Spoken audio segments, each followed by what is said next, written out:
So how we're going to do it today is it's going to be more of a creative process and less of a teachy kind of thing. I'm guessing everybody here knows how to use a camera. Does anybody not know how to use a camera? All right. You're in the right place, but you're in the wrong place in here if you don't. So a little bit about me. Did everyone have a chance to look at my work? Had most people seen my work, my website, anything about me? You just get lost in B&H and ended up in here, and if you're looking for a comfortable time to leave, I'll turn around so I don't see you. My work is very real, very raw. I started out like most photographers do, shooting a little bit of everything. So, everybody starts out shooting the fruit bowl on their mother's table and leaves and flowers and bugs. And then next thing you know, they're shooting, every person they know, and eventually they find what their calling is in photography. So my calling ended up being street photography. So that's why I'm here today talking to you about street portraits. This is not a mistake. Instead of having a typical slideshow kind of feel to it, I want to take you, like I said, through my creative process, which means for an hour and a half, 2 hours, however long this turns out to be, becoming me, stepping inside of me and seeing how I do things. This is intentional. When we were setting it up early, it's funny, they're looking, they're like, wait, hold on, your notes are showing. I'm like, no, that's my slides.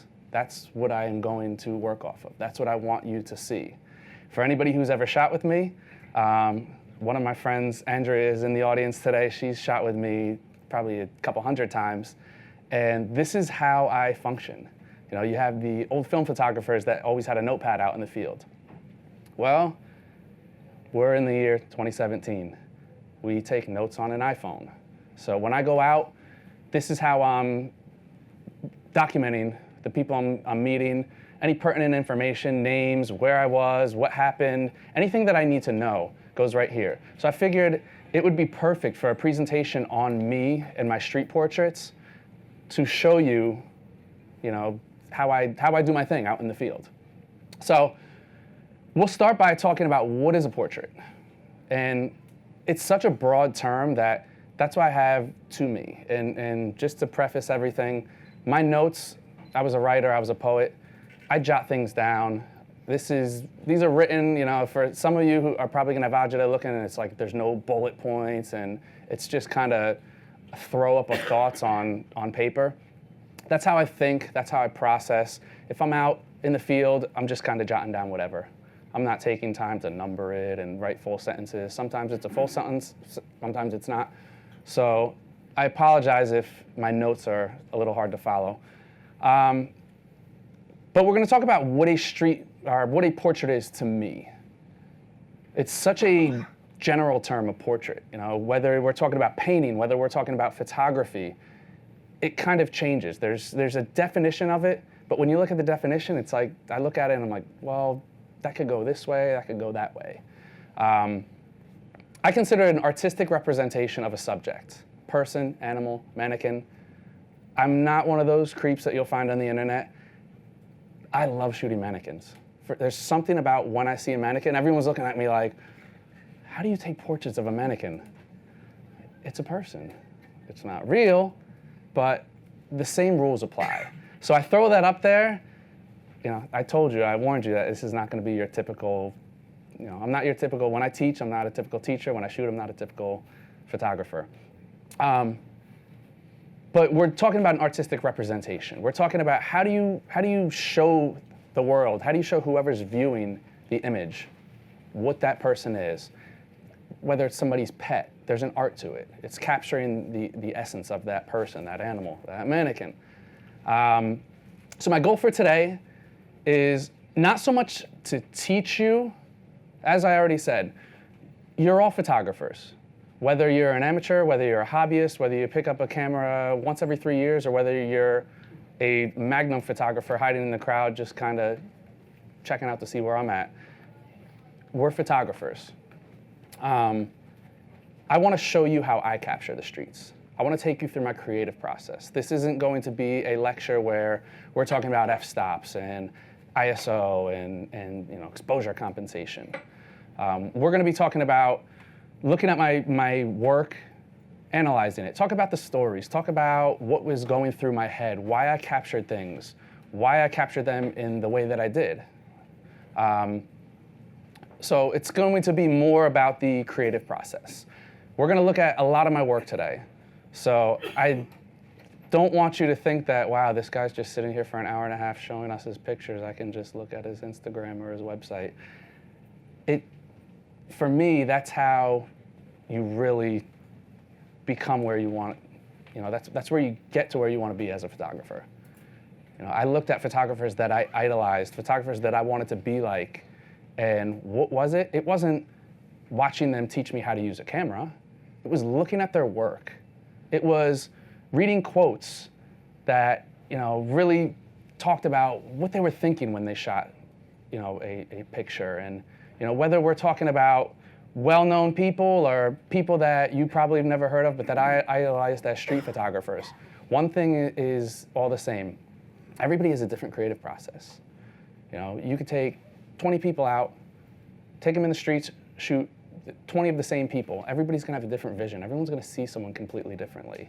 And I think the more that you open up your mind to the hows and the whys, that's the important thing. Everybody knows how to, if you underexpose a shot, how to bump it up so it's exposed properly. Everybody knows how to do that. But I want to inspire. I want people to create.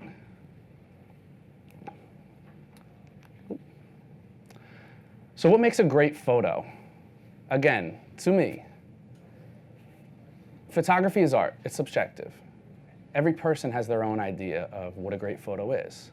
But to me, every photo has either a combination of the three of lighting, composition, subject matter that really make it stand out.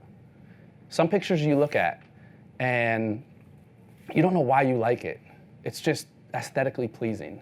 It may not say anything to you. It may not speak. You may not know who the person is or where the picture was taken, but you just like looking at it.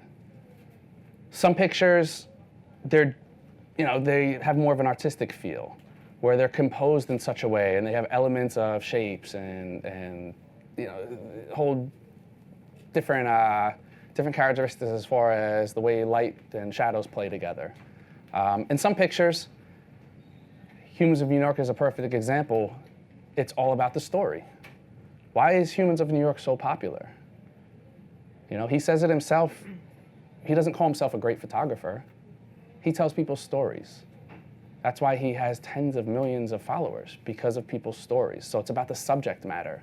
It doesn't have to be an outstanding picture. It's all about what the content says. So one of my philosophies on portraits is, out of those three things, so we talked about what makes a great photo, but composition really in portraiture, I don't think it matters as much. As long as it doesn't distract. I think a lot of people get into this whole thing. Everybody's heard of the rule of thirds, correct?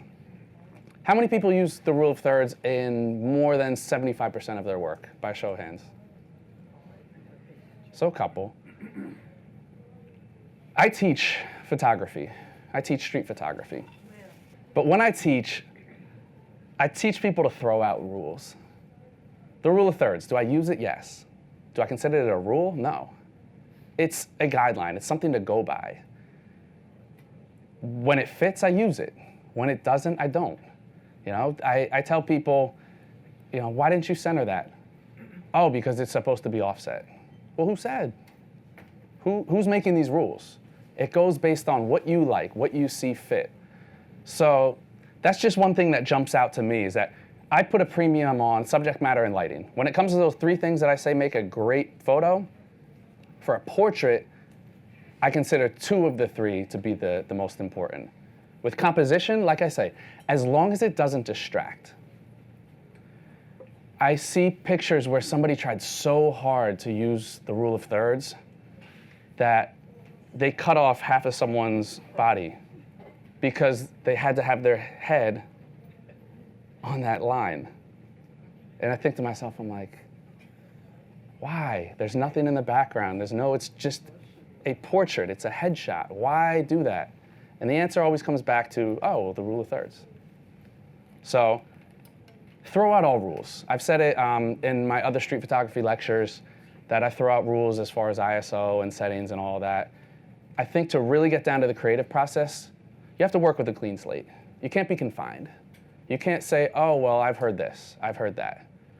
You know, you look at some of the great photography of all time, you go back into the 50s, 60s, 70s, 80s, there's blurry shots. There's shots that have so much grain and noise that you can't even really tell what's there, but it's all about the subject matter. It's about the content. All right, you're not in the wrong place. I'm starting with a picture of a raccoon. I kind of wanted to throw a curveball there, you know. You thought I was joking about the whole portraits. You know, everybody says street portraits here. It's expecting, like, you know, the Vivian Maier and Bruce Gilden, you know, shots to jump out, and I hit you with a shot from a raccoon in the projects in Harlem. So this just sums up me in one picture right here. I really look for the things that don't stand out to everybody. So as I said, I want to go through my shots, and I want to talk to you about what was going through my head. Some of them, nothing was going through my head. Some of them, I just took the picture. But I want to take you through my process. So I was walking home one night. I used to live in Washington Heights, and I'm walking up the steps over, you know, they have the projects over there by Rucker Park, and I'm about to walk up, you know, long steps, getting, you know, all my stuff, because it's like, you know, it's a lot of steps. If somebody comes out of nowhere, it's like, I want to make sure my wallet's tucked, my phone's tucked and everything. All right, he knows. He said, yep, I know those stairs. So I go into like full like anti-robbery mode, like. So I stop, and I hear like this like squealing. I'm like, immediately, I'm like, oh no, crackheads are fighting in the bushes. Like, let me get out of here. I look over, and there's two raccoons fighting on a branch. What? First of all, I'm like, raccoons and like I didn't know they climbed trees. Like, you know, I'm not a National Geographic photographer. I'm like, so he's like 20 feet up in a tree, and I shot it handheld. I had a telephoto at a 70-200, 2.8, and I'm trying to get them fighting, and it's just, I don't have, you know, I was shooting with a old Canon 5D Classic. So I was limited as far as how much I could bump my ISO. I'm you know, really limited as to, you know, trying to freeze motion, and the two rats are like rats. See, there you go. Same thing. I know. I call them rats with stripes. So I'm sitting there, and I'm a patient person, and street photography is about patience. You know, it's about, sometimes you have to wait it out. So I wait it out. The other one goes off. And he just sits there and looks at me. And I'm like 10 feet away. And people are walking by like, man, he crazy. People like walking away like, they're more afraid of me than they are of the raccoon. Like, why is this idiot standing there like 10 feet away from a raccoon taking a picture of him?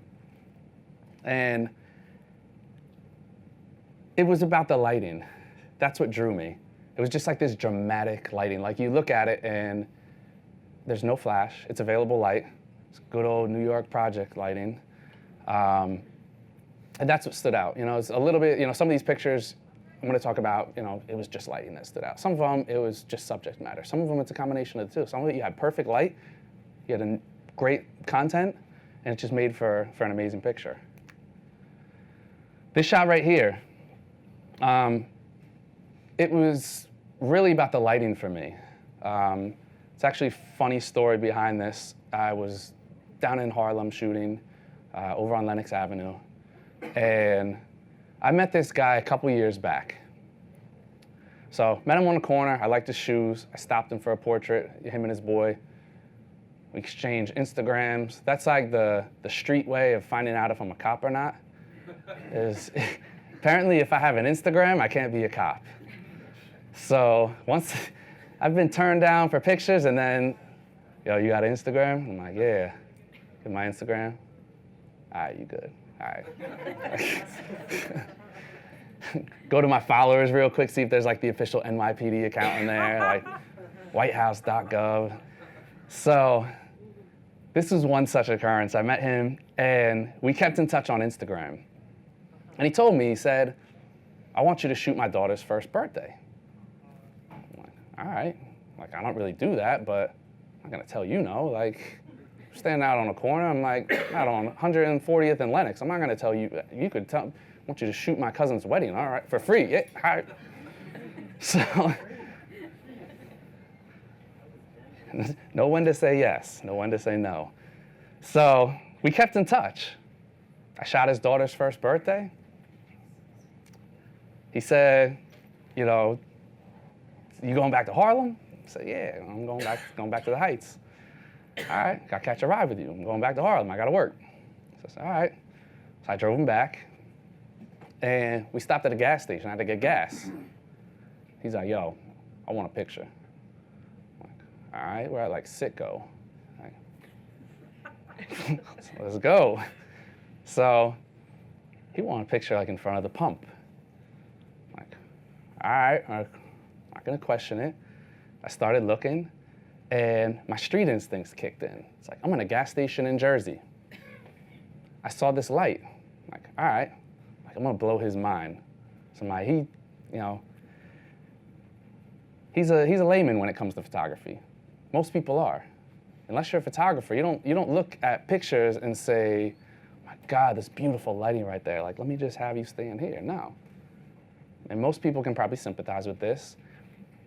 Most people, if the background's out of focus, you're a professional. you could shoot for anybody. It's like, oh my God, the background's out of focus. Like, wow, you're amazing. And like, no, I have a $500 camera, a $2,000 camera. They all do the same thing. So I saw one of the gas station lights. So I put him in front of the gas station light. Nice rim light. I loved his outfit. I love style. I love fashion. Some of y'all might question mine, but I like when other people do it, right?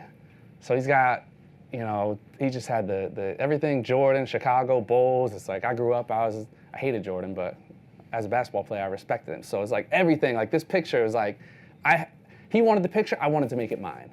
I wanted to look at this picture, and a lot of people look at this picture and they're like, well, I don't see what's so great about it.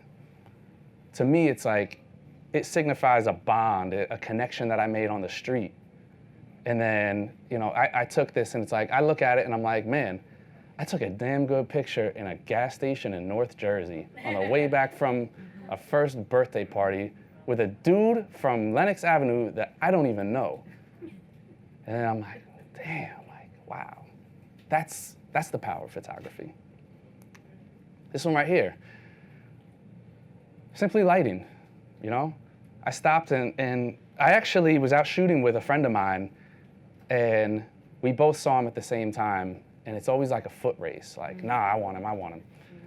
So I let her go. She kind of is like a understudy of mine, and I let her shoot him, because I'm like, all right, I'm sitting there, and while she's shooting him, I'm like, all right, go for the shade, go for that easy, available light, soft, everything's even. I'm like, I'm gonna blow your mind. So she finishes taking his picture, and I bring him over. He's waiting for the bus, he's got plenty of time. I bring him under an awning. I saw the light just cutting right across on the awning. So I'm like, he's got that beard, that mustache, the aviator sunglasses. I wanted to make the portrait different. I wanted to make it something that stands out. I want people to say, wow, when they look at the back of my camera. I took this and I showed him, and instantly, he's like, oh my God. And my friend was like, I hate you. And in a nutshell, that's why I'm standing here and she's not. No, I'm joking. So, if you're watching and you know who you are, I'm so sorry. I think you're in Canada right now. Again, lighting. Are they related? Maybe. All right. This was at a festival. And it's kind of like, it gets into the whole thing of like, because people, I know someone who's going to ask it. So if you're the person that's thinking this in your head right now, you can just keep quiet and it'll save yourself the embarrassment. Because somebody's like, that's not street photography. If I take a picture on a beach, meet somebody on the beach, That's street photography. That's my definition. That's my street. We're not in a studio. We're not in somebody's house. This was at a festival. I went up to the guy. I loved his look. The light was just perfect. You know, it was exactly, you know, looking at this picture, save the black and white, it was exactly how the moment was. His eyes were shrouded in darkness from the brim of his hat. It was just a very moody shot. Just dark forest behind him. Was it in the streets? Technically, no. But again, I use my artistic license. This right here, Alan from our B&H event space should know this picture right here. He was with me when I took this. We're walking along the street. He's watching me do my thing, and I stop, and I love when I go down to Chinatown and you have the cooks outside smoking cigarettes. It's like these guys light one cigarette off of another. Like sometimes they'll light two off of one just to like, so they can save themselves the time. Like they can't get the smoke in their lungs fast enough. So you can see a slight hint of his cigarette down here, but if I, tell you what jumps out about this picture, most of you are going to say the lighting. Somebody in here is trying to read that sign right now and find out like what's on the menu, but most of you are going to say the lighting. The way the light streak just cut across, it's like it jumped out. I look for things like that. Everybody in here has seen The Matrix, right? The movie, Neo, Keanu Reeves. So in The Matrix, this is the analogy I always use with people. And this is my excuse for when I'm out shooting with people and I'm totally zoned out and not paying attention to them. I tell them I'm in The Matrix. All I see is light and f-stops and where's my light coming from? Where are my shadows and depth of field? And this is that personified. I look at things and all I saw right there was, obviously it wasn't this is, a more dramatic portrayal of what I saw, but what I saw was a streak of light across his face and darkness. I saw this picture in my head before I took it. It's visualizing. How many of you visualize before you shoot? How many of you really take the time, even if it's a split second, to say, where am I going with this? How many people see the post-processing, see what's coming after, see the final product before they actually lift the camera to their face? And how many people spray and pray? For those of you that just spray and pray, that's why we're here. I don't want you to spray and pray. I want you to look at things, and I want the gears to start turning. I want you to see, why is that interesting to me? To start to break down, start to ask yourself the questions. This shot right here transitions. This is one where it was lighting and circumstance together. This was a homeless man outside of Penn Station, right around sunset. And I kneeled down. I was about probably like 40 feet away. I kneeled down, setting everything up, focusing, knew exactly what I wanted exposure-wise and what I was looking for. Everything was just perfect. I liked the lights, the shadows, the blues, the way that the sun hit his face. He had that sunburnt, wind-burnt face, and the way that bright, warm color jumped off the blues and the white there. The shapes. If you look at it, it's like one of those things like how many triangles are in this picture or how many rectangles are in this picture. It's like, I looked at it and that's what was going through my head. He was taking a nap. And right as I was about to press the shutter, as my finger, it's like squeezing the shutter, he opened his eyes. Now, when I shoot portraits, when I'm in studio, when I'm actually shooting stage directed portraits, one of my most common go-to methods, especially with people who are uncomfortable, is have them close their eyes. Have them close their eyes. I say, I'm going to count to 3. When I say 1, 2, 3, open, when I say open, I want you to open your eyes. You say 1, 2, 3, open. Once their eyes open, it's pure. Because what happens, I see it all too many times, especially in street photography, you stop somebody, you have one shot. They're in a rush. Got to catch my train. You're sitting there. Hold on. click, all right, I gotta go. And you look and it's like, everyone knows if you've taken, anybody ever shoot in burst mode, and it's like the difference between like that like Zoolander face and that complete like face is like a split second. So it was almost like he was being directed and he wasn't. I just happened to catch the right moment. I got one shot, that was it. It was, for me, it was about the peacefulness, the serenity of him there. You know, and we talk about meaningful shots and content matter, and it's like, I have a soft spot for the homeless. No matter what put them on the streets, I'm human, I feel for them. And it was, this shot just captures like an innocence and a peacefulness, and it's like, nothing's going right in your life, but for that one split second when you open your eyes and the sun's hitting your face, you're at ease, you're peaceful. This is a more stark portrayal of homelessness. And God's honest truth, I sat on this picture for like 3 years. I have so many pictures. I probably have pictures from like 3rd grade I haven't developed yet. It's like I just get inundated and backed up. And I was going through an old folder one day that kind of got lost in a hard drive of mine. And I looked at this picture and I'm like, wow, like how did this never jump out to me? I thought about it some more and I said, you know what? When I took this picture, I was at a different place in my life.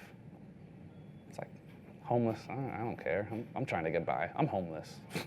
Like, you know, wasn't really homeless, but I live in New York. You guys, I'm sure half of you in here are like, yeah, I'm like one expensive dinner away from not paying my rent. See, you know what I mean, you laughed. Everyone else is in here like, I don't know what you're talking about. I got rent and then some. You gotta live in New York to know poverty. So I looked at it and I'm like, it was just a powerful picture. I just had somebody the other day ask me for a 24 by 36 canvas of this to hang up in their bedroom. Look, I take pictures of mannequins, remember, so I'm not gonna judge. I don't care if you wanna put it on the ceiling, do what you gotta do. But that told me it's a powerful picture. When somebody wants to hang it in their home, let alone their bedroom, on a huge canvas, it's powerful. This guy, Sincere. I'm actually wearing the oil that I bought from this guy. So good. It's a Jimmy Choo knockoff. I'm not even lying. $5. I had a dude tell me I smelled delicious. Like a straight, like basketball playing, like I'm gonna elbow you in the face in the paint, kind of like 6'7", played D1 ball. It was like, yo, you smell delicious. Like, all right. He was like, I got video of this guy. I talked to this guy. I was walking around Brooklyn one day and I had to meet with somebody about a project I'm working on. And I walked from the Lower East Side to East New York. So for anybody who knows New York, that's a long walk. That's like 5,000 crackhead miles. So I stopped to freshen up. So I bought a street tee and I bought $5 oil. And I'm like, going a doorway, oils, get my new t-shirt on. I'm like a new man. I'm like, that's a New York shower right there. But I talked to this guy and it was amazing. Like what little hair I have on my arms is standing up right now because he went from being a drug dealer to having kids and realizing that like I can't be locked up. When I'm locked up, I can't support my family. So, you know, he said, he's like, I had one crate, like a milk crate, selling whatever, jewelry, oils. One crate turned into 2, turned into like 3 tables. All that stuff you see on the left side of the screen there is all his stuff. And I don't know how the real Jimmy Choo smells, but like, man, I know why he stays in business. Stays on too, like, still smell it. But he's a New York success story. He's somebody who turned his life around. He's somebody that, whenever I look at this picture, it's burned in my head. You know, he's somebody who, you know, you look at the smile on his face and it's like, I look at it, it makes me smile, it makes me laugh. You know, because I knew like that's his personality. I captured him. That's when you know you hit a home run. I love that feeling. I love circling the bases after I just really just knocked it out, had a good experience. That's when I hit what I call the bonus round. After that, I take a picture like that, I have an experience like that, I'm in the bonus round. Anything else I do that day doesn't matter. I've already won the day. Similar experience right here. I took this while standing on about 5,000 hypodermic needles under an overpass in the South Bronx.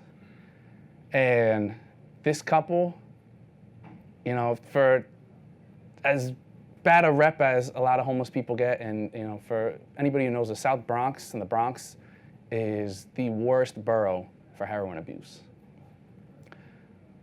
They made it a point to tell me like, no, we're not junkies. And I talk to people a lot. I have a pretty good nose for, you know, sniffing out who is telling me, you know, a real story, who's kind of embellishing a little. A little bit of alcohol in their breath, and they say, you know what, we're out here, we're out on the streets. We like to drink, we drink a little bit, but we don't do that. People come down here, they do that. A couple friends of mine and I talked to them for about half an hour. Took a couple pictures. I turned it into like a mock photo shoot. You know, it's like, I like to make people feel special. When I'm out there, my camera wields powers. You know, it can make somebody have a great day. You know, even if it's just for that day, even if it's just for a split second, that's what I want to do. That's why I took this picture. It's Chris and Pringle. So I was like, Chris Pringle, Chris Kringle. I thought it was funny. But they've been together over 10 years. They've been homeless over 10 years. They want to live on the streets. The city doesn't want them to live on the streets. The city keeps trying to boot them into a shelter. They like living on the streets. They want their freedom. When you're homeless in New York, you have to play by the city's rules. They just want to be homeless and do them. You know, this picture to me, it captured love. It captured, you know, emotion.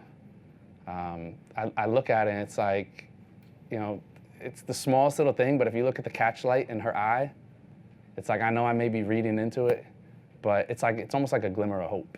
It's like just that light catch in her eyes. Like it says to me like the same thing as the guy in the last picture, you know, where he had, you know, exhibited that innocence, that purity. It's like just the look on her face. It's like she's looking out into, you know, staring out into the stars in his arms, and it's like, that's love right there. That's real love. That's not like posting that you're in a relationship on Facebook. Everybody knows that ain't love. This right here, another moment. These kids were out, it's the Lower East Side, projects down there. They were selling candy through the bars.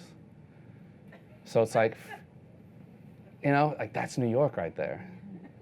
Their parents are standing off to the side, so, you know, I asked, like, do you mind if I take a picture? I told them what I do, and I just thought it was funny, cool, but like, it was like a damn moment, like, damn, like, you sell candy through the bars, like, that's the world we live in now. Like, you grew up in the suburbs, and it's like 6-year-olds going off to random strangers' houses, knocking on doors by themselves, selling candy. It's like, here you are, it's like imprisoned, just to, you know, just to try to raise money. This photo kind of speaks for itself. I walked by him and I said, it's like, I saw him coming towards me and I'm like, I'm not about to get shut down by a kid. So I had to ask him, like, held the camera up, and like, you know I gotta ask. I'm like, you gonna, he's like, you like your picture taken? You old enough to vote? Like, he was just gonna shake his head or whatever. Daddy bought him that shirt. He doesn't know what he doesn't know. But it was like, just like a, you know, a cool moment, a cool shirt. It's right here, another cool story. That was her first tattoo that she got at the age of 73. Her husband passed away, and they always had a thing for dolphins. And she got the 2 dolphins on her shoulder to always remember her husband and the bond that they had. Now, everyone's like, aw. this shot happened because of a totally not on moment. We got into like a game of like, I'll show you yours, you show me mine, and like, she starts like taking dirty jabs, and I'm like, whoa, like, hold on here, like you want me to take this? I'm like, whoa, just let's get to the tattoo and the story. And she was a character. And then once it got down to this moment, she told me like the story behind it, and I'm like, wow, like that's so cool. That's powerful right there. These images, you know, take a quick look back. Some of them strong portraits. Some of them internet trolls cannot wait for this to hit YouTube so they could tell me that my pictures suck. I don't shoot for anybody else. You know, you're sitting here. If I showed you these pictures and there was no story behind them, how many people would really do the work? Would you just think, all right, whatever? Lady with a bleeding dolphins tattoo on her shoulder. You know, it's getting to know the photographer and why they do what they do. That's what I talked about, you know, the whole creative process. You know, I hope people's, you know, juices are flowing right now. Like, they want to get out there. They want to hit the streets. They want to talk to people. You know, I can't tell you how many people I've had that they tell me, I never stopped anybody in the street, never talked to anybody. I do my, and now they're walking up to people that they would never have dreamed that they'd be walking up to. Intimidating types, people that, you know, look like they jumped right out of a Deanne Arbus photo. So why do I do this? What's my motivation? Like, what am I trying to accomplish by all of this? Like, I'm not sponsored by camera brands. I'm not out here. You think anybody's paying me to go out in the streets? I had to get here. It was a process. Remember I talked in the beginning that everybody shoots a little bit of everything, or most people. Most people don't really start out just in one concentration. I got here by saying no. I got here by saying, you know what? I don't care if you're going to pay me $1,000. I'm not shooting your backyard wedding. I don't care. Money doesn't motivate me. Money doesn't drive me. My photography's art. It's passion. You know what happens when I shoot stuff that doesn't motivate me? I turn out horrible work because I'm not passionate about it. And what happens? My stock goes down. It's like, you know, 10 million pictures out there and 9 million of them suck. Nobody cares about that 1 million that's good because you polluted the waters with subpar work. For me, to be taken serious as a street photographer, I had to just hone in on street photography. You can't go on I go on people's websites and it's like, I want to just smash my computer. It's like, they're a street photographer, and then in the next folder, they're a wedding photographer. And then in the next folder, it's like product photography. And then they're like doing cake smash sessions with 2-year-olds. I'm like, really? Like, no, like I got here, no. Throw money at me, I don't care. I'd rather go out in the streets and talk to crackheads and crazies and weirdos and every other type of beautiful New York person and not make a penny for it. I love New York. I love what New York represents. I love people. People inspire me the same way that I hope I inspire at least one person in here today. I look at people and, you know, perfect example, Instagram. There's people that I follow on Instagram and it's like, you know, I'm not gonna tell them, but they inspire me. You know, I don't feel the need to go on there and say, oh, well, you know, the way that they live their lives, I take a piece of them with me, you know? I love capturing people who intrigue me. When I walk in the streets and I see somebody who intrigues me for whatever reason, I love capturing that. I create images for me, for nobody else. And going back to the whole no thing, it's hard to sometimes say no. It's hard to tell people like, no, I'm not shooting what you want, I'm shooting what I want. I was hired to do a jewelry campaign, and I told them up front, this is like high-end, like snobbery, like total like snobby jewelry, like stuff I would never wear, like stuff that like the old lady on the Titanic wore. Like, I can't afford it, and even if I could, it's like, no. I'm like, why are you coming to me? Like, really? Like, you're coming to me? Like, no, does this look like a Zales catalog? Like, no. She said, that's what I want. I want you to do you. Like, you sure? Yeah. Published in Marie Claire for being me. I told him up front.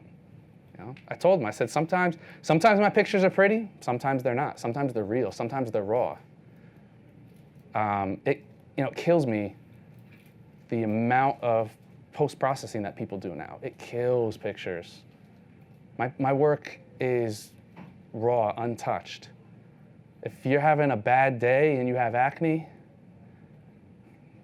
you're gonna be having a bad day with acne for the next 100 years or until my hard drive crashes or something, because I'm capturing it. And I'm not airbrushing your acne. Like, you will forever remember the day that you met me on the street and you had that huge, like, big, like, police siren on your forehead. I capture moments, I capture realness, I capture rawness. I hate when people say a picture says 1,000 words. I hate it. If any of you here say it, just as long as I don't know, you can walk out of here and be like, damn, I say that all the time. Because sometimes pictures don't say anything. Sometimes it's just a picture's a picture. And you look at it and you like it. And that's it. You know? Some people, it's like they get so preachy and they're like, well, I see the way this blade of grass is turning that way. And I'm like, I think that blade of grass had any choice which way it was going to turn. Like, stop looking into things. Like, a picture is a picture is a picture. I take pictures. Sometimes I tell stories with them, but I take pictures. If a story is attached to it, great. That makes it even more meaningful. But I take pictures. You know, I talked about Humans of New York earlier, and he said, you know, I'm not the greatest photographer. He tells stories. Okay, that's great for him. He can enjoy his multi-millions of dollars and followers, and I mean, I wish I had his money, but I take pictures, and I take pride in my pictures. I want the picture to come first. I don't care about the story as much as I care about the picture. I'm a photographer. I love mystery, you know, and that's why I don't force anything. I don't coax anything out. I don't ask questions if it doesn't come naturally. Sometimes I stop somebody on the street and I have an interaction and it goes some crazy places and it's like too much information, like just stop talking. Sometimes it's a fleeting moment. Sometimes it's not even a word. You want to see that Geico commercial that's out on the air right now, where the guy's car won't start, and he goes to open his mouth, and she's like, she does everything, you know, and the tow truck driver comes out, and everything was without words. Sometimes that's how it is. Sometimes it's like, I see you on the street, and I walk up, and it's kind of just like, hey, in case you didn't notice, by this giant camera in my hand, I'm a photographer, and I just, boom, and I smile, and I'm on my way. That's what it's all about. And then sometimes somebody asks me, oh, what's that person's story? They just got done climbing Mount Kilimanjaro and they're going to the moon next week. No, I don't care. Sometimes it's just about the picture. I saw something I liked and I took a picture of it.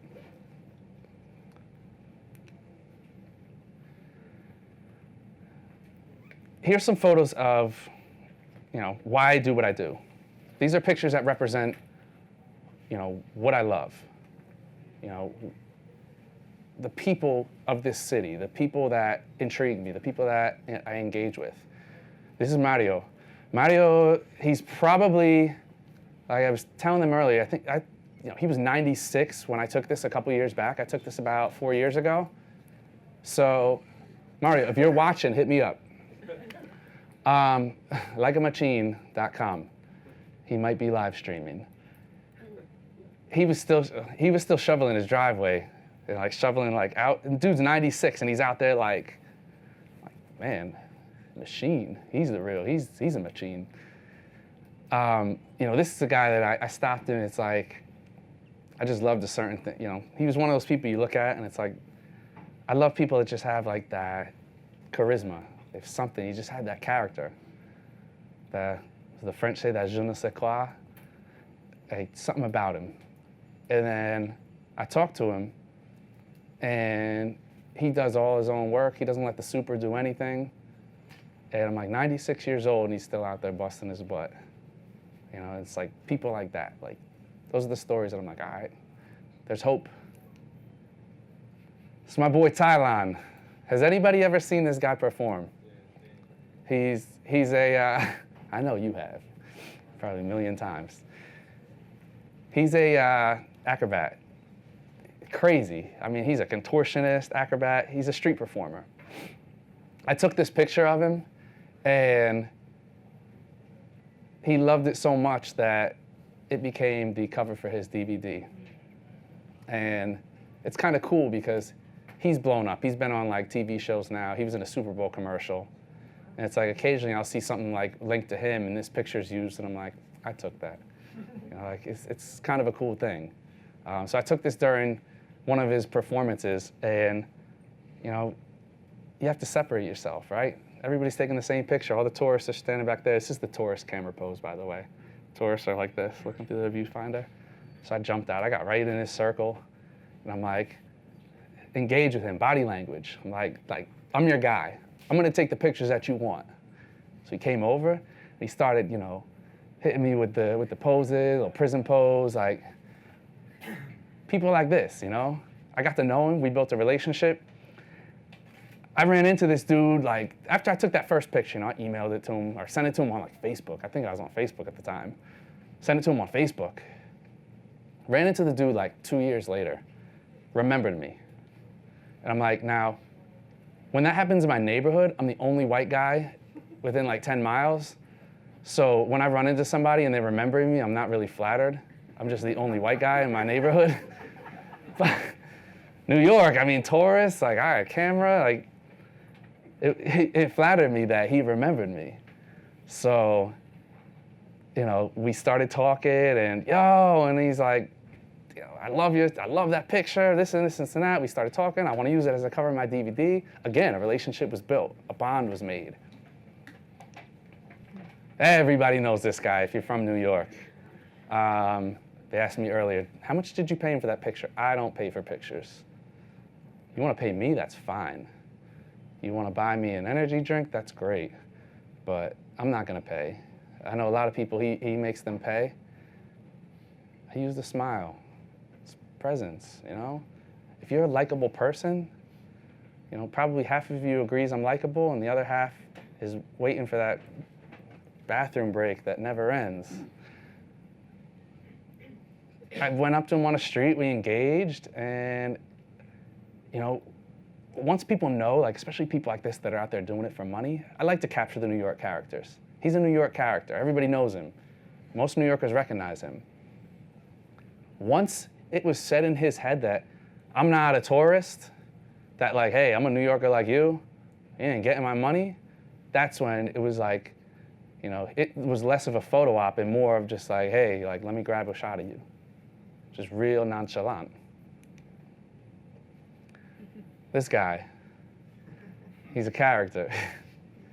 This is what I love. I love capturing characters. Sometimes it, you know, is just a moment where he's out here in his wheelchair, you know, and is there a story? No, I like the picture. This guy probably folds his wheelchair up at the end of the day and stuffs a big bag of money under his arm and goes home to his Park Ave apartment in Trump Towers. This picture is so Brooklyn. Like, live your dream. He's got the money. I was out, you know, over in like Bushwick, Williamsburg area, and I was taking 2 photographers from London on a tour of Brooklyn. So we're walking by a park, and I see kids playing ball. And you know, you guys probably already gathered that I'm not the most professional person. So it's like, I'm like, do y'all mind if I just want to go play ball real quick? I'm like, you can take pictures of me. Like, I spun it as a photo op. So I just wanted to bust these kids' asses in balls. So I went over and I started playing ball with these kids. And, I go over, I'm like, let me see the ball. And I really heart was trying to throw it up. And then it's like, all right, let's play one-on-one. The one kid, like, I got you, let's go. Play one-on-one. He's like 14, 15 years old. So I tell him, camera's ready. Like, you need to document this. So here he is. He thinks he's going to run me around. So I come out, start dribbling. Kid goes for the ball and it's like, boom, boom, boom, boom, boom. And the kid's looking at me like, yo, you ain't say you could play? Like, I didn't ask. So I go up, I dunk the ball, and it's like, shocked. Like, a white guy just dunked and he's not in the NBA. Like, this is like groundbreaking news. Like, stop the presses. So as this is going on, this guy's over there with his friend on a break from work, rolling a joint. So, again, I'm a cop. Unless I'm in like the Upper East Side, I'm a cop. Walking by, like, I can wear a shirt that says I'm a photographer. I'm a cop. Walk by and like, it didn't even faze him. I'm like, hey, two random girls and this dude who doesn't look like he belongs, walking by. He's like, yo, I want a photo shoot. Like, I love when people stop me. Usually it's, shoes on the other foot. It's me stopping people. So I went over. So he's like, all right, let me roll my joint, let me smoke, whatever. I was like, all right, I'm documenting everything. So this dude starts pulling out money, and he's like, yo, I want a picture right here. And he's like directing me. So it's like, I looked at it and I'm like, live your dream. That's what I'm doing. I'm like, this is perfect right now. Like, that was like my blissful moment. Firefighter smoking a cigar on his fire truck. It's like, it kind of goes without saying, something like, when I think New York, I think badass. Like, New York is a badass city. I love New York. This guy's like, it's all done. He actually emailed me and wanted a copy of this picture for his girlfriend because he knew he looked badass. They were together 50 years. And I said, you talked earlier about what, whether I direct people, what I do. I said, show me what 50 years looks like. I want to know. And this was after I told him that they're so cute, and he's like, he had a Scottish accent. And he said, really? I'm cute? He's like, you must be blind. And I talked to him, I said, show me what 50 years looks like. And it's like, you just look at this moment, it's like just happy. It's a happy moment. Pastor Phil, he used to drive a cab. It's like, he had the whole rolling for Jesus. So he would preach out of his cab. Came across him in New York one day, in Brooklyn, while he was out of his spot doing a little gardening, and talked to him. And again, it's a New York character. Like, these are people that are New York to me. I love New York City kids. I've always have you seen the movie Kids? Anybody? I know you have.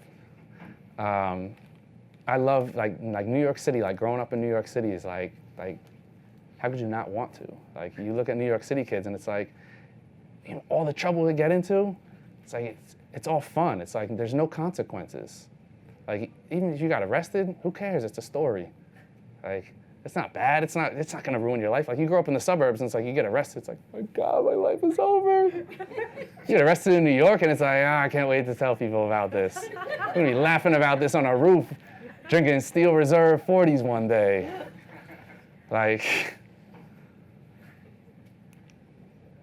City kids, they are cross-dressers, and when you see them in their full getup, it's crazy. They go off the hook. This was they were off peak here. I caught them on their downtime, and I thought that was kind of cool, because it's seeing them out of character. And the guy in the middle is very well known. I actually met a designer on the street who I stayed in touch with, and he saw this picture and he's like, oh my God, he's like, that's Sussy. He's like, oh my God, she's got the sickest wardrobe, this and this and this and that. So it's funny, New York is the biggest little city in the world. Don't feed the animals. I feed the animals. I get in there. You have these street photography purists that are like, oh, well, if you stop them and ask their permission, your shot sucks. They don't say that, but that's what they're thinking. You know, these elitists. And I'm looking at them like, well, you don't stop people and your pictures still suck. So, like, I like people. I like engaging with people. I like stories. I feed the animals. I stop them. I get involved. I interact. I like control. I love knowing that I can walk up to anybody. If we had like a live cam following me around, I would walk right out, grab my camera out of my bag, walk out anywhere in B&H except the bathrooms. It'd probably get me kicked out of here. And grab someone, get a damn good picture of them, and maybe get a story about them. I love that power. I love knowing that I can do that anywhere. I can go anywhere. I wouldn't go anywhere. I'm not going to Fallujah and taking street portraits, but I'll go to East New York. I mean, it's kind of the same thing. Brooklyn, it's close. If there's anyone tuning in from East New York right now, it's a joke. Because most people can't do that. That's my experience. It looks easy, but to really do it, like really do it, you know? Most people don't even, you know, for me to be able to get far enough to have the chance for somebody to say no, it doesn't even matter if they agree. It's about, you know, having that confidence. It's about me knowing that I can just go up, approach anybody. I've approached people where my better judgment is saying, nah, don't even waste your time. Or, nah, that person looks like they're having a really, really, really bad day and they weigh like 80 pounds more than you. Don't do it. No. But if you're genuine, I'm genuine, you know? People sniff out a fake. People know when you're just like, you're not giving them a straight shot. And me being genuine, it leads to my confidence. Because confidence, like it says there, confidence is king. Confidence is everything. In street photography, if you don't have the confidence, there's no way that you're going to be successful. You might get a lucky shot every once in a while, but you know what the difference between an amateur and a professional is? An amateur can go out and take a good picture. A professional goes out and they know they're going to take a good picture. I know. I stop anybody, any circumstance. You may not like it. I don't care if you like it, I like it. I know I'm going to take a picture that I like. So being in control, being genuine, being confident. Nothing that has to do directly with photography. I'm talking about, you know, what makes a successful street photographer. You know, it's a photographer. It has nothing to do with what camera you're shooting with. It has nothing to do with what settings you're on, your lenses. I used to shoot with all top gear. Canon full frame bodies, Canon L lenses. You know what I shoot with now? $200 used lenses from B&H's used department. That's not top of the line stuff. These pictures you're looking at, I got you. You're looking at like kit lens photo now. You know, essentially, you know, for everybody who says, oh, well, you have to shoot with this top gear. No, you don't. Does it help? Does it make your pictures a little clearer when you want to do that 10-foot by 20-foot print that you keep wanting to do for your wall? Because, you know, people say that megapixels matter. No, it's like, you know, nothing to do with photography. Nothing. It's about being confident. It's about me being able to, you know, go sit next to anybody in this room and have a genuine conversation with them. And maybe with you, we talk about the March Madness tournament, and with you, we talk about what I cooked for dinner last night. Baked chicken, it was great. Rice and beans. I made my own beans too. It's amazing. You don't care, right? Yeah. They're great. Red beans. Fear radiates. It causes doubt. You don't want doubt. It's like, you know how dogs smell fear? So do people on the street. You know? If I walk up and it's like, can I take your picture? Like, call 911 right now. See something, say something. You want people to feel like they're in the hands of a professional, even if you're not. Even if this is your first rodeo. Even if you just got a Canon Rebel for Christmas and you're deciding that you're gonna go out and you're gonna take the L train out to Brooklyn and be a hero, do it. As long as you can do it up here, you're gonna do it there. Your pictures might be blurry and they might be overexposed, but hey, you went out there and you did better than most people do. It doesn't take courage or it doesn't take confidence to take pictures of ladybugs on leaves. To go out and do this, it takes confidence. I've approached people with an iPhone. I haven't. And for those of you who read ahead, it's like you were already ahead of the punchline there, but I've literally never approached anybody with an iPhone, but I would. That's the kind of confidence you have to have, you know? Somebody ultimately is gonna come up to me and say, you know, it's not the gear you have. I walk around with my flip phone, he's gonna pull out like a StarTAC, start showing me pictures that he took. I have that confidence where sometimes that's all I have on me. I don't wanna carry around my camera. I have my phone. Confident enough that I can go out, still get a good picture, still get a good story. Confidence. So this is really like the most, if there had to be a portion of my whole rambling mess that you guys are being tortured through right now, it's the approach. Everybody always asks. Like they look at my pictures and they say, how did you get that picture? How did you stop them? Like, what do you do? What do you say? Do you pay them? The approach is everything. I use the same approach 95% of the time. Sometimes things just happen. Yesterday I was on the train. Saw a dude in a Wu-Tang shirt. Wu-Tang is a hip hop group, greatest hip hop group of all time. For those who are like, what? Like, somebody's got like the Shaolin movies at home. I have a personal project that involves Wu-Tang, the rap group. Not the like, Tiger style, like, not those guys. And it's like crowded train, it's rush hour, it's the D train. Things can get a little bit hairy on the D train. Like, you know, next thing you know, somebody's like hands on you and then you're getting robbed and it's like, oh, that's a gun in my lower back. Like, all right, here. Walked up to him, this is like a bad looking dude. Like, I'm like, all right, he's either getting off in East Harlem or South Bronx. Like, I already know. So I gotta get him. We're approaching 125th Street when everybody gets off. I brake, I'm like, I just walk up to him and like, tell him about my project. I'm like, that's a Wu-Tang shirt? Yeah. Nicest dude in the world. Exchange information, I take his picture, whatever. That's the 5%. For 95% of the time, it's simple. Eye contact. Get their attention. Introduce yourself. Tell them what you do. Tell them you're a street photographer. If you're gonna lie, be believable. If you're not a street photographer, tell them you're one. I'm a street photographer, so I tell them I'm a street photographer. If you're an astronaut, tell them you're an astronaut. I don't care. Just be real, be genuine. Let them know why you stopped them and or compliment them. People love compliments. Ask them for their portrait.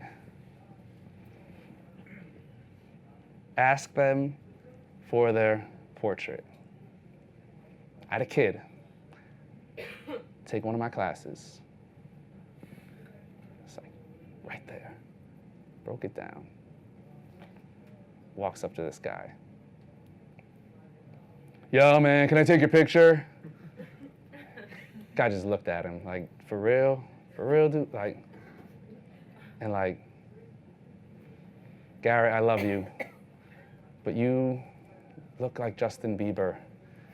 And you can't approach people on the street looking like Justin Bieber and be like, yo, man, can I take your picture? It's approach. I was an English major. Words are everything. May I take your portrait?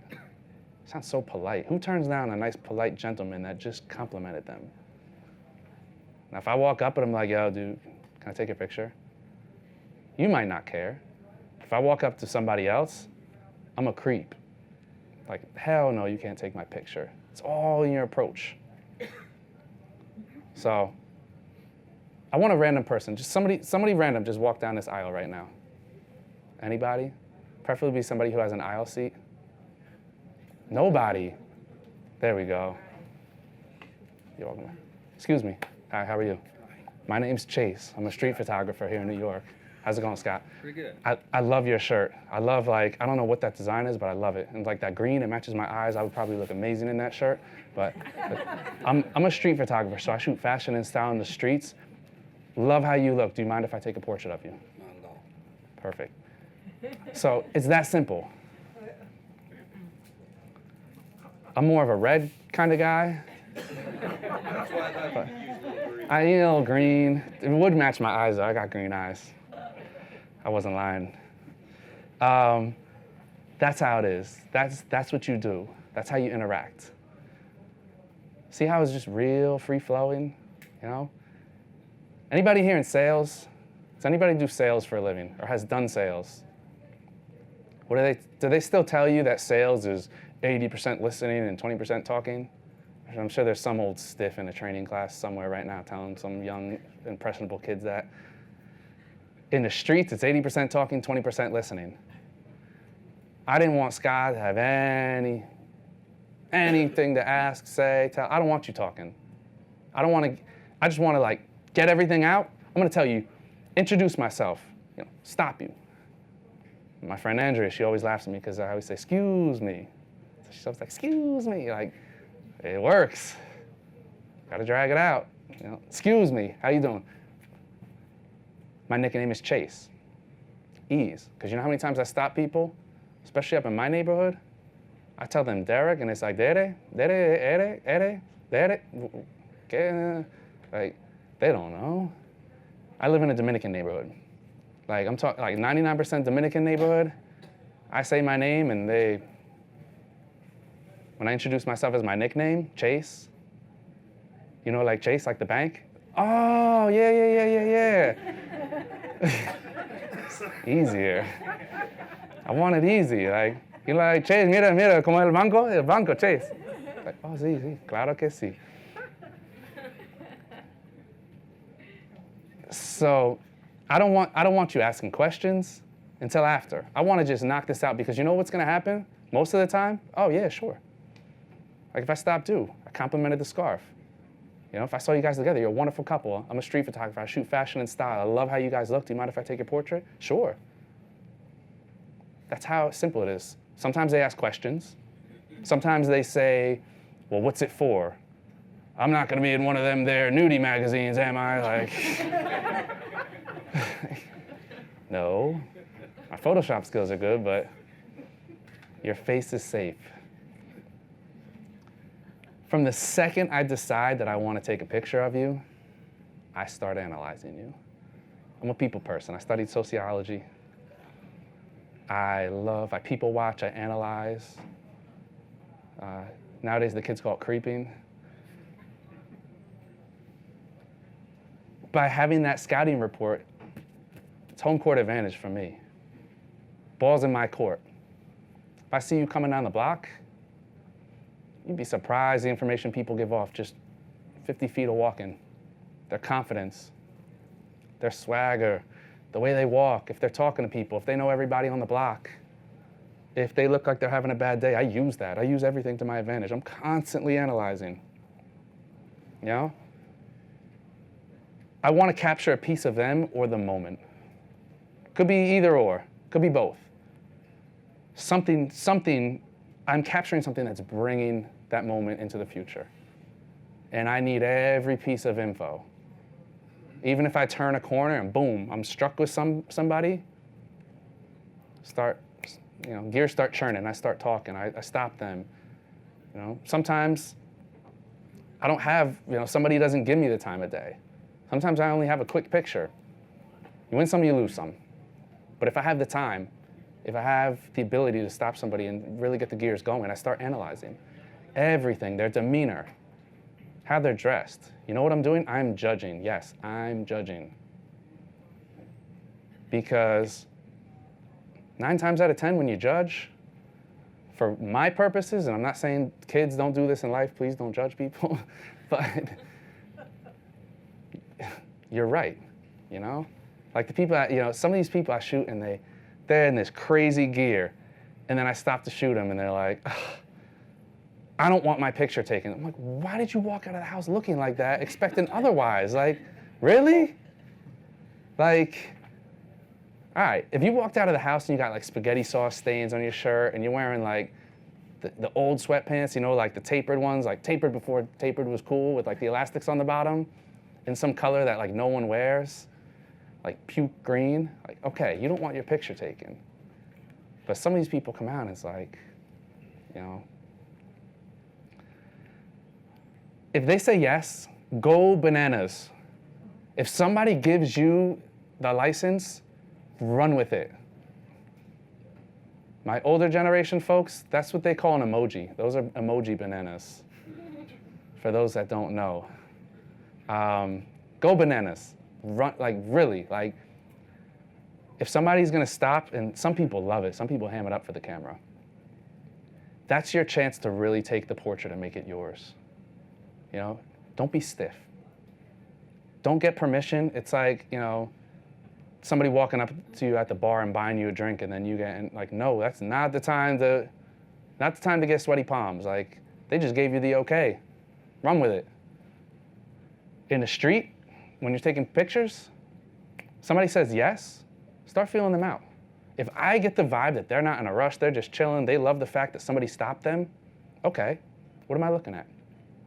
Okay, I got this backdrop here, I have my lighting coming from here. Start putting that together in your head. You don't have the luxury. When you're in the street, you're not David LaChapelle. You don't have like a crew of like 40 people building sets and like making your surroundings. Like take what you're given. But when they tell you yes, use it. If they tell you yes, the first thing you should be doing is not putting your camera up to your face. The first thing you should be doing is saying, okay, I talk them out loud. Like, you see in like the game shows, like, in like Who Wants to Be a Millionaire, and they tell you to like talk through your thinking. I tell them, well, all right, I love this lighting over here. You know why I'm doing that? Because I know they don't give two craps about my creative process. Unless they're a photographer, then they might. Because everything I say might trigger something in them. Oh, you know what? I love that wall over there. That's my favorite color. Boom. Or, I love the way the light's coming here. Oh, I look really bad when blah, blah, blah, blah, blah. Talking through. They gave me permission to take their picture, and I'm going to run with it. If they say no, salespeople, we don't take 3 no's. We don't even take 1. Why do they say no? I'll tell you why. In New York, there's 2 reasons. They're in a rush, or they don't like pictures. 99% of the people that don't like pictures take about 50 selfies a day. It's a fact. You can look it up.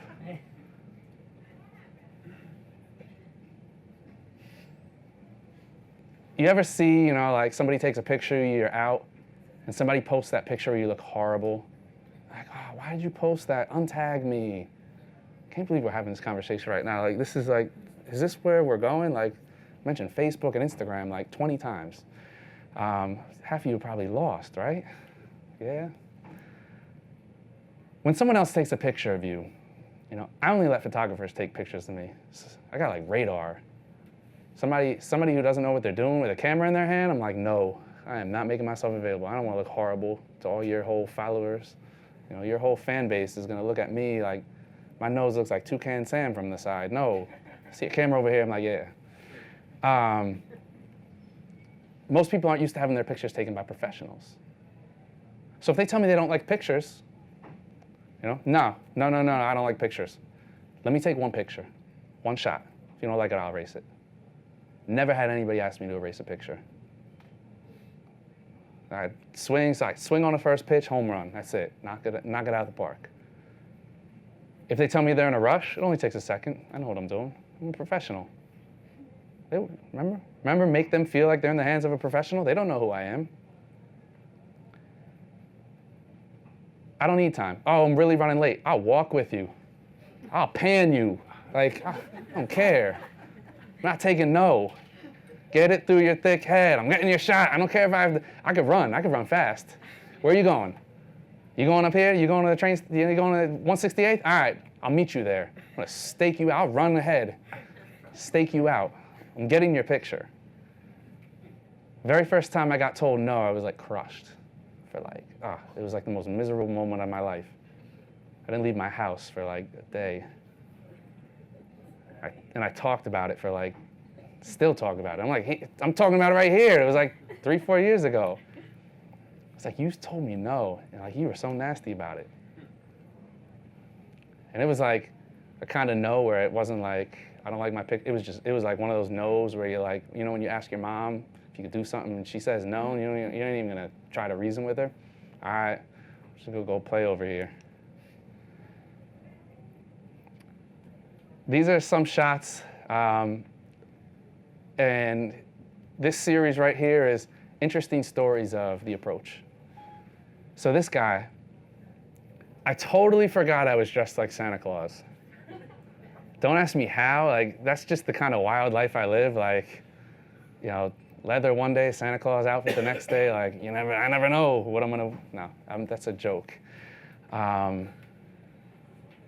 So this is Duncan Quinn. This guy like drives around in like Maseratis and Ferraris and like sips bubbly on yachts in the French Riviera.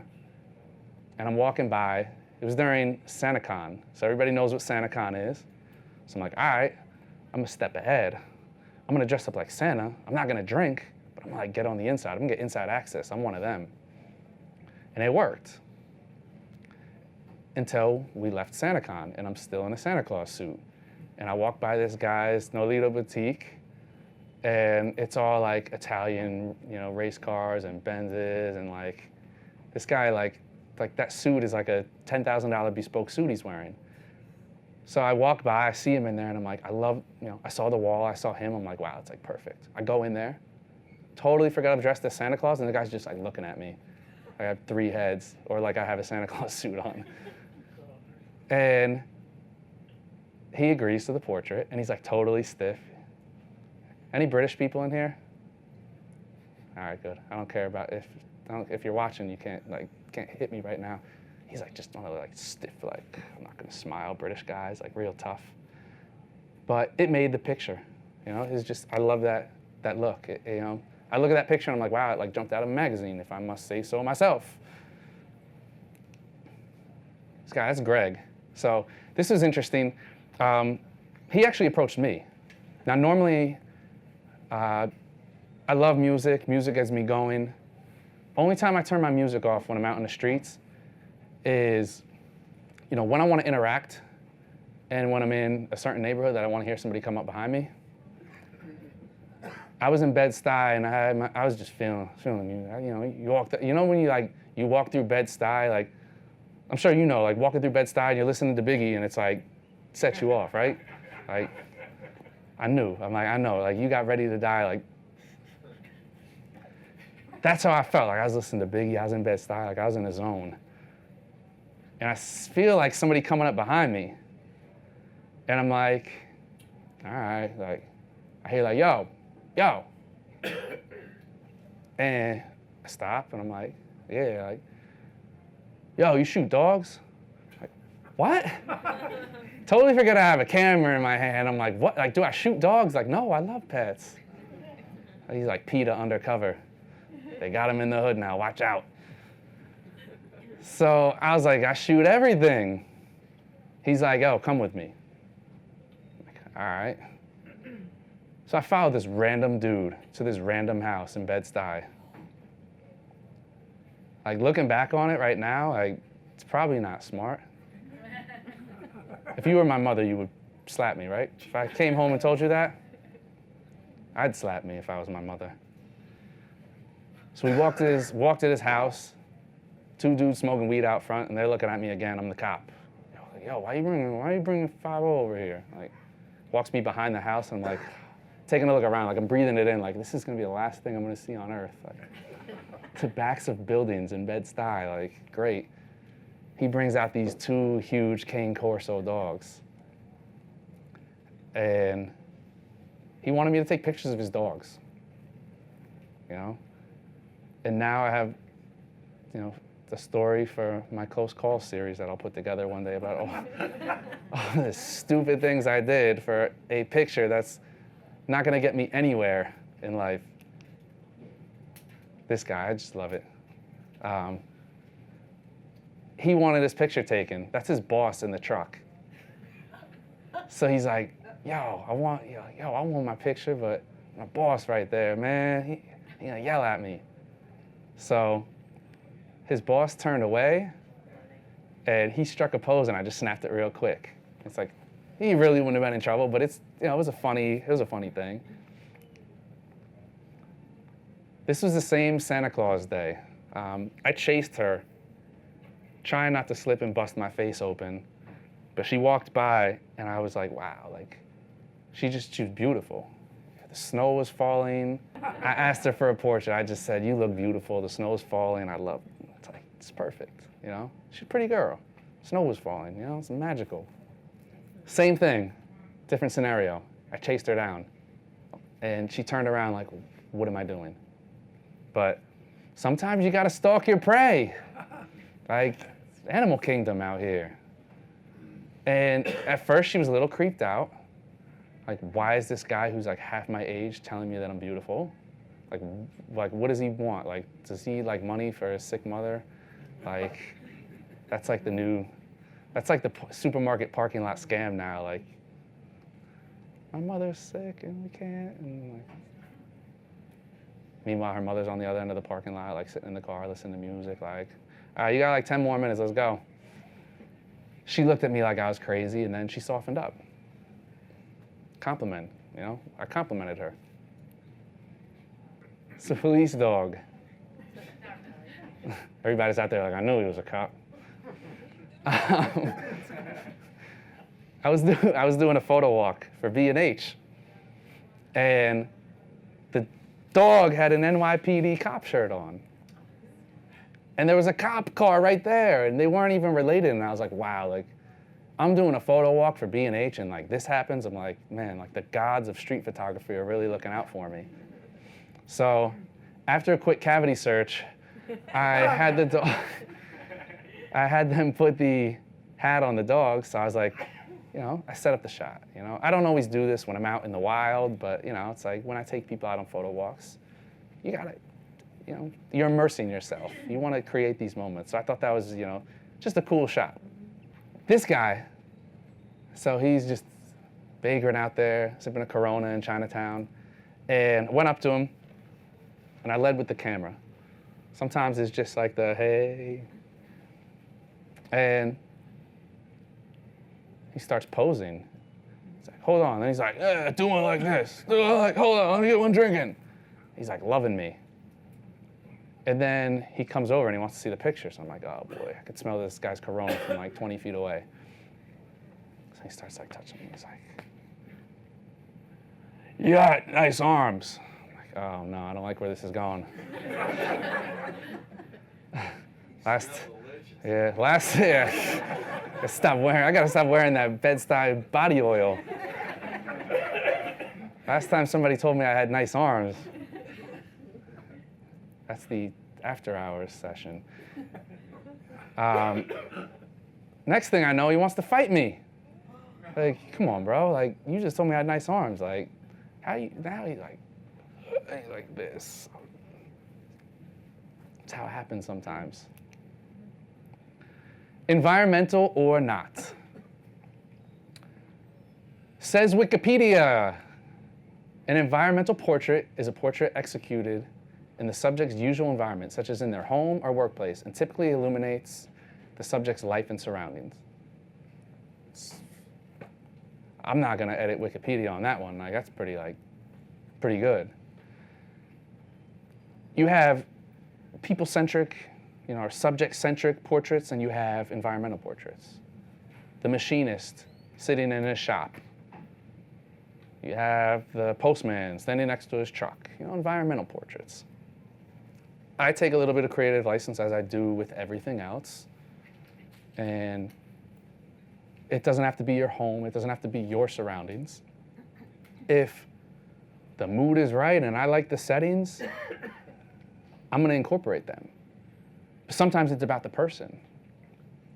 Is it about the person or is it about the scene? What drew you? Sometimes they're both. A lot of times the subject outshines their surroundings. It's New York. People know how to do it here. People are interesting. People are intriguing. Sometimes I just don't have an ideal set of circumstances. Sometimes what I'm given to work with doesn't lend to an interesting shot. And it's just your regular cookie cutter headshot kind of portrait.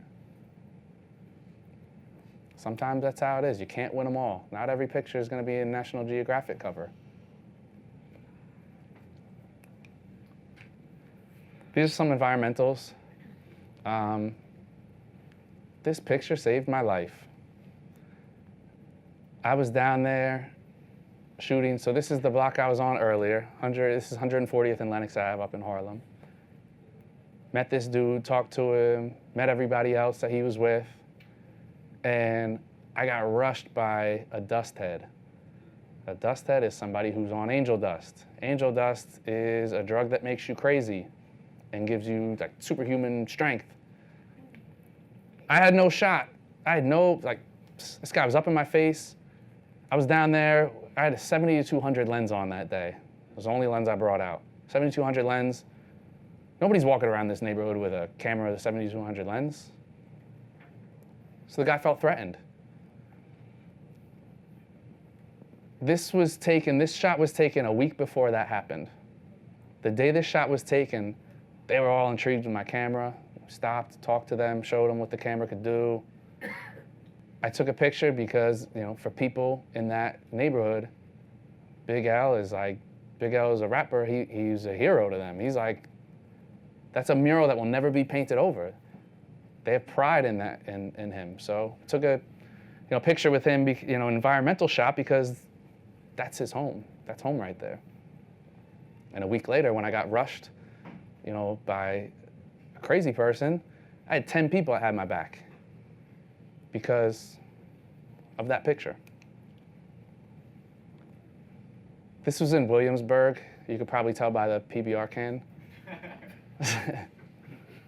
Hipsters drink PBR. This is in a skate shop in Williamsburg. So I just thought it right, They have the American flag made out of skateboards. PBR is like this all-American beer brand. My old neighborhood, Washington Heights. This is environmental, and he rides down the street with his cart, selling food. So the street is his environment. It's something where I wanted to show a little bit of, he's riding down the sidewalk. It's not a great environmental shot per se, but it gets the job done. This guy hates his life. No, I don't know. I mean, I wouldn't want to work in a French carnival, but he's kind of looking at me like, really? You're going to immortalize this really awkward phase where I needed a summer job and couldn't find an internship? But it's environmental. It was interesting how he was just lounging there between those two giant faces. I was overshooting in my neighborhood in the Bronx, and this dude walks up the steps, and that's his building there. And he really just walked into my shop. And, not everybody has to be this standout character. He's just, the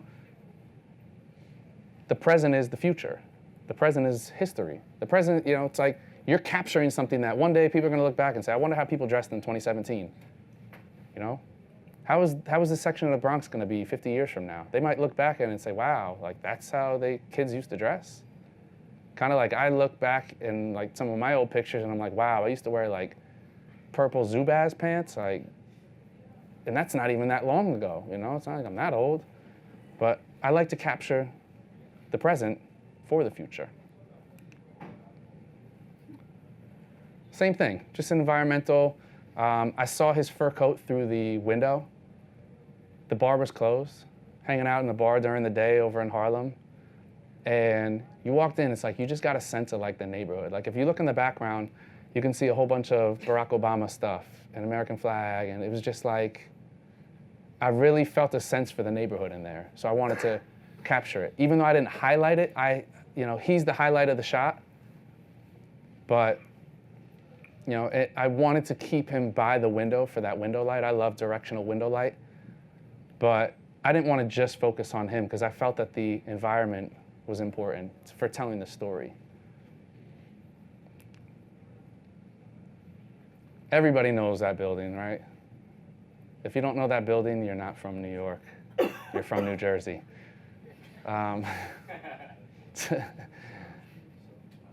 There's, spoiler alert, Jay Maisel. That's the Jay Maisel studio, the building that his family owned, down on Bowery.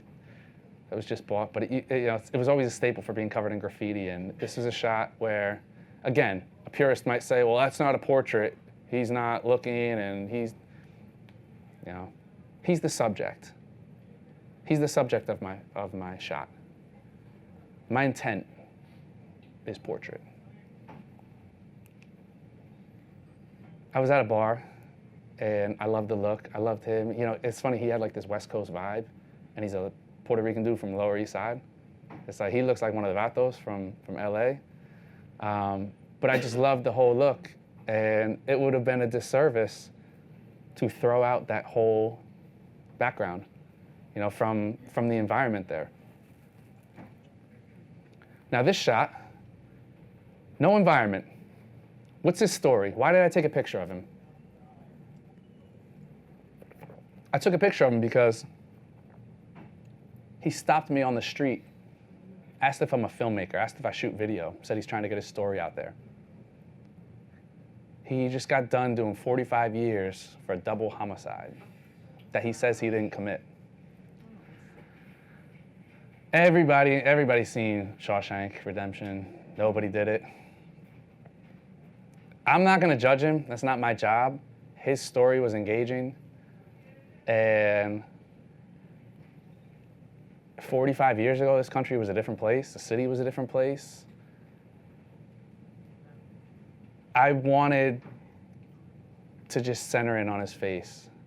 You look at him and it's like, you could just stare at it. It's like, it's a portrait that, again, some internet troll is gonna say, well, what's so special about it? It sucks. It's a regular picture of a guy. It's the backstory that, you really, the more you look at it, do you see the pain in his face? Can you look through into his eyes? It's like, for me, I look at it and it takes me there. I stopped her. I loved her look. It's kind of goes without saying. She didn't need, someone like this. Jasmine doesn't need an environmental portrait. She is the environment. Like, she's badass. She's awesome. She's like 6'4", carries every inch of it just with like control. Like, same thing, I'm like, I just want to get away from the distraction. The focus is you. Doesn't need any environment. Chris is a stylist and designer. Same thing. I was like, I could just put you anywhere. Tightly cropped, I don't need an environment. He's the star. Same thing here. So you look at these, it's just, you could tell I have an appreciation for people who, they're well put together, they have just a certain look about them. I was taking this picture and some girl was watching me. She was on vacation here from Mexico. She's like, Brandon! Every tall white guy who wears a backwards hat and has a camera is humans in New York. So I'm like stopping them, talking to them, I'm posing them. She's like, oh my God, are you humans in New York? And it was like, take a balloon and popped her bubble. I was like, no. And she's like, oh. I'm like, would I take a picture of you? So you look at these. This looks like a candid creeper shot. I actually approached her, and I mean, I loved her look.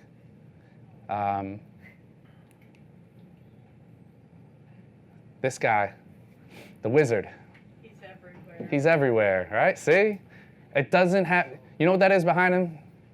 I will give somebody 50 cents if they could tell me what that is behind him. Flatiron Building. There you go. All right. See? So it was about him. I don't care about the Flatiron Building. Go up on that rooftop that all the hipsters go up on, hang your sneakers off, and take the picture with the Flatiron Building in the background. I don't care. I want him. I want the wizard. Same thing with him. Now, if you know where this is, big, big, big bonus points. Anybody know what train station this is? 125th Street, Harlem, the one train. I just loved his look. Stopped him, and I was right in his face taking this. And he's like, I don't want to look at the camera. I was like, all right, do what you got to do. My main objective, capture what I felt, capture what I experienced, what brought my finger to press the shutter. I want to bring the viewer, transcend them back to that moment. I want you to see what I saw. I want you to feel what I felt. I want you to look at my pictures and be like, you know, that's why, like, we're telling this story today. It's like, I want you to, like, wow, that's how that was. That's what was going on. That's why they look like that. As I said earlier, it took me a long time to get to your question, but I indirectly direct my subjects. Observation, conversation, patience. I steer every interaction how I want it to go. But at the same time, I let it take its course. I don't force anything. Street portraiture is about connecting with people, documenting these connections. It's about telling the story of a person, a people, a place, a time. It's about taking a photo that makes no grand statement, but there's something you liked about it. It doesn't have to say something. Sometimes you just like it. As you can tell from listening to me go on and on and on for the last 2 hours, my photos are my journal. It's story of my life. Some entries cut deeper. Some pages are by themselves unimpressive, but they help to paint a bigger picture. And this is something I tell my students all the time. Not every photo needs to be that photo. If you take nothing else from today, hopefully I inspired some of you guys. Some people sit on their camera, and the people that take too few pictures are almost as bad as the people, you know, in my eyes, as the people who take too many pictures. You know, I started being very discerning in the shots I take. Take a picture even if it doesn't look like it stands out. I always tell people, capture the environment. This guy may not be a great picture on its own. It may not stand alone, be an all-star, a standout, but it's about your body of work. I look at my body of work, and there's a couple pictures that stand out, but if you look at everything together, sometimes I make myself a drink and I go on my website and I just sit there and I'm like, damn, I'm good. No, I'm not gonna lie, I have done that. Gotta give confidence. Remember, we keep saying confidence? If you can't love your work, who's gonna love it? Because we know you don't like my, no. Your mother. Yes. Family doesn't count, though. Your mother's gonna tell you that ladybug picture is amazing. Okay, you want me to print it for your wall?